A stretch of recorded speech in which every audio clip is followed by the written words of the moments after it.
Hey, what's going on, folks? So today we're going to be doing another Kaiju recap, and this one is going to cover chapter 22 to 25. And tomorrow I'll have an independent video for chapter 26, so be sure to keep an eye out this weekend for even more Kaiju number 8 content. But if you're not familiar with Kaiju number 8, it's one of the newest Shonen Jump Plus manga, and it debuted back in 2020. I highly suggest you check out my video here to get educated with arguably the best manga to premiere in the garbage year of 2020. So, before we get started today, be sure to subscribe and hit that notification bell, and let's open up the bar and grab a drink.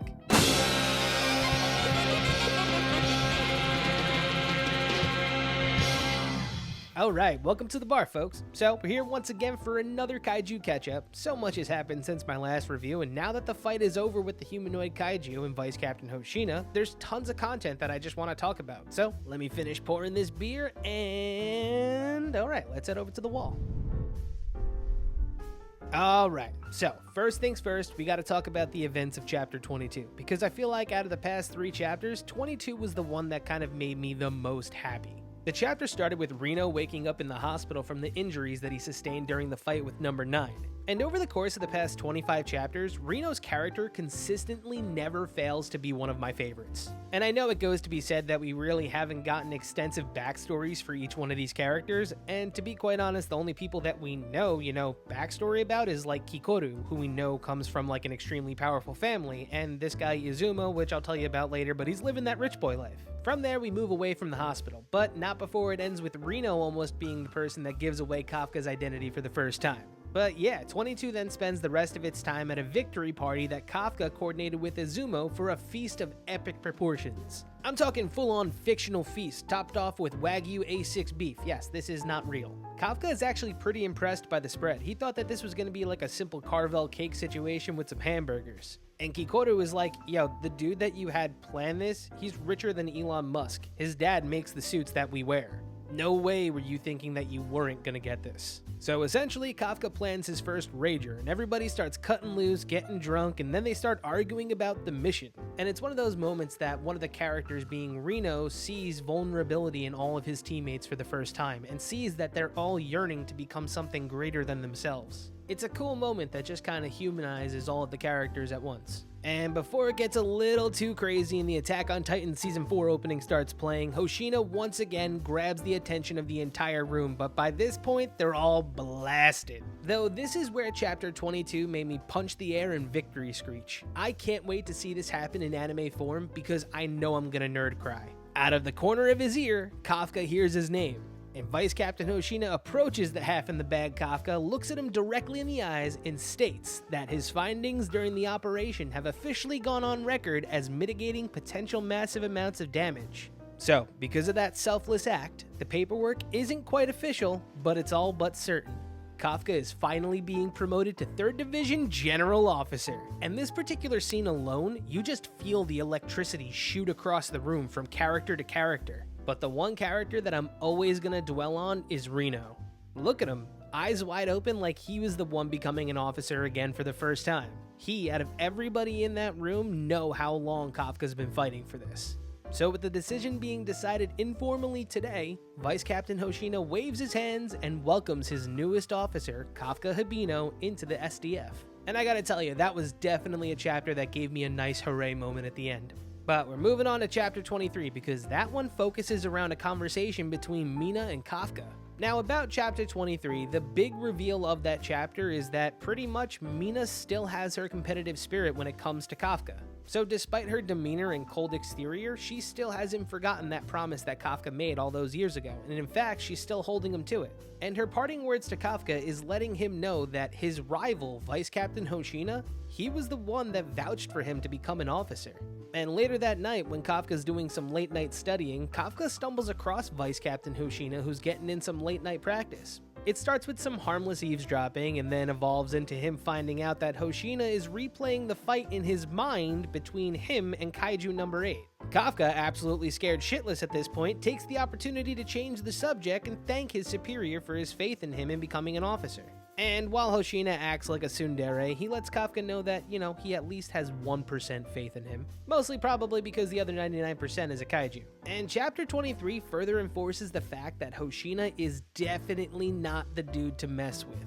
But the pivotal moment happens right at the end of chapter 23. We see that the kaiju once again are ready to conduct, this time, what looks like to be an air raid. And yeah, as of chapter 24 and 25, the shit hits the fan once again in Kaiju Town. Cause the minute that those strikes start raining down, Kafka shows us all once again that his dedication to showing that he's a real student of kaiju slaying is gonna show. He immediately starts relaying crucial information like how to take down the Wyvern Kaiju. And in the same breath, he lets Hoshina know that some shiesty shit is going down because Wyvern Kaiju always act alone. There's no way that one would attack unless this is definitely a coordinated attack by those, humanoid Kaiju. And that sentiment alone kind of only feeds into my theory that there's some sort of kaiju society or at least a hierarchy of independence that exists amongst them. In these two chapters, the kaiju let the reader know that they're sentient life forms and not a hive mind. Though in chapter 24, Hoshina kinda has it the worst because he's actually getting ready to square up against another humanoid kaiju who's actually putting up a fight.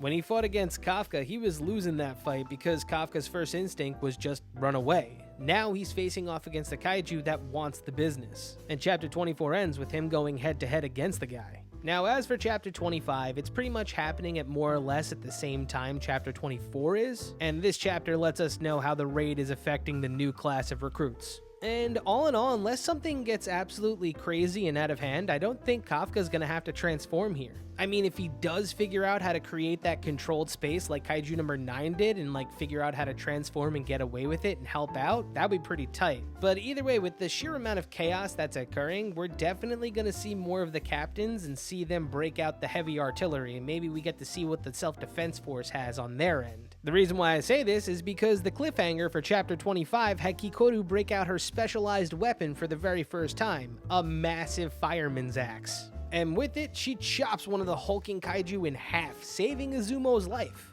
But that's how chapter 25 ends, and I gotta say, in 25 chapters, Kaiju number 8 is finally starting to form its own identity. When I first started this series, questions arose like, will this story follow suit with most overpowered protagonists and rely on its comedy heavily and only utilize Kafka like Saitama from One Punch Man and Mash from Mashal? Or simply enough, will it just grow into something more than that? It's a choice that most authors undertake when they decide to have the main character not take themselves too seriously. But Kafka constantly underestimating himself has just become more than a quirk. It's become his personality. It's really fun to see.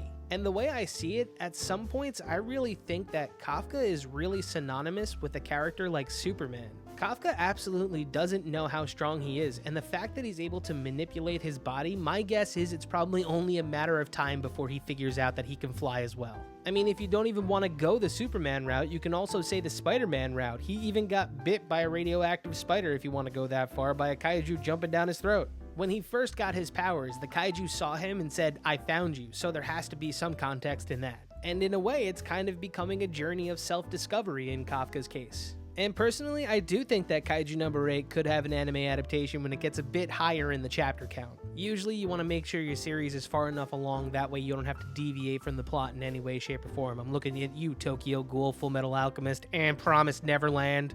Anyway, I think it's 100% likely for it to become an anime. With its view count alone and popularity, it'll definitely end up as one. But what's more likely to become an anime in the coming months will probably be Spy X Family. I mean, if they put more than one Jump Plus manga into anime form, I'd be pretty stoked, but if it wasn't Vigilantes, I'd be kind of upset. I think we're in a pretty interesting time because a lot of the popular manga already have an anime, or it's already coming down the pipeline in one shape or form or the other. So studios are going to start looking into what they could possibly just turn into an anime, whether it be a webtoon or whatever.